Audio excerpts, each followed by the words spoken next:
Dans l'esprit des gens, la soumission chimique, c'est le verre en boîte de nuit dans lequel on met du GHB. Cette soumission chimique touche absolument tous les milieux socio-professionnels, touche absolument tous les milieux sociaux en général. Marie est une femme comme moi, comme vous.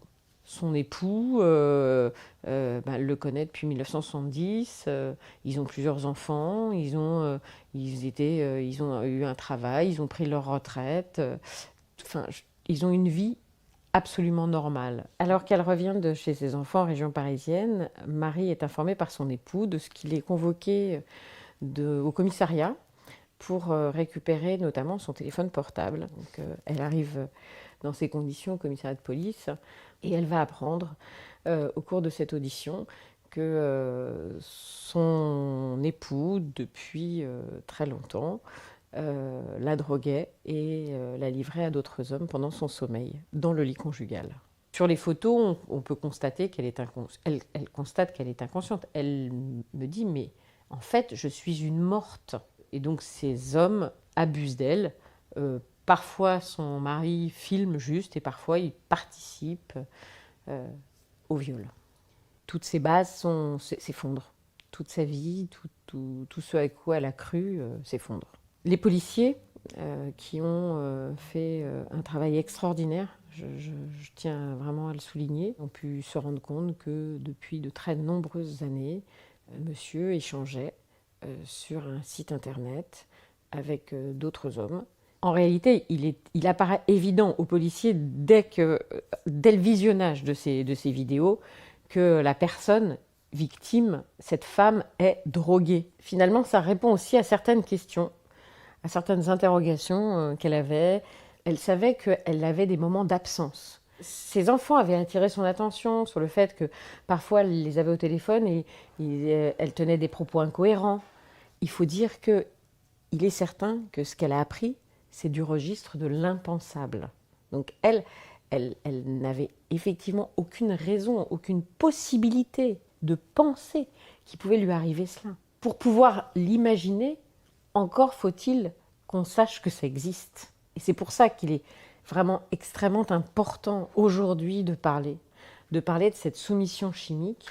Dans l'esprit des gens, la soumission chimique, c'est le verre en boîte de nuit dans lequel on met du GHB. Le GHB il est très loin d'être la seule substance qui permette la soumission chimique d'une victime. Et il faut savoir qu'il est aussi tout à fait facile de donner des médicaments qui ont des effets puissants, hypnotiques puissants, comme des médicaments basiques, comme des antihistaminiques, comme des anxiolytiques, comme des bêta-bloquants. Ce sont des médicaments qu'on retrouve dans nos pharmacies. La soumission chimique, c'est le fait d'administrer à quelqu'un, à son insu, une substance qui va faire baisser sa vigilance, qui va faire en sorte qu'elle ne soit plus elle-même. Donc soit qu'elle s'endorme, soit qu'elle perde conscience, soit que ça la rende amnésique, soit plusieurs de ces éléments conjoints. Cette affaire met en exergue beaucoup de vrais problèmes de société. Le premier problème de société, c'est que la pornographie, la sexualité est tellement galvaudée que,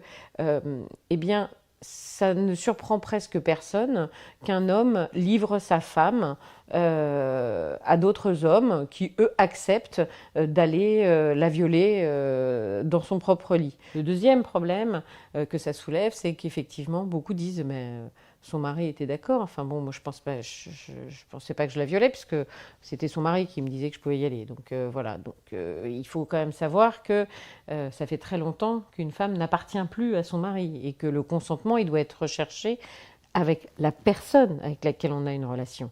Et là, ce consentement n'a jamais été recherché par personne, ce qui visiblement ne les a pas empêchés de passer à l'acte sur cette femme. Il est indispensable de lancer une alerte d'envergure, puisque cette soumission chimique touche absolument tous les milieux socio-professionnels, touche absolument tous les milieux sociaux en général. Et c'est trop facile pour les auteurs et pas suffisamment imaginable pour les victimes et pour le personnel médical.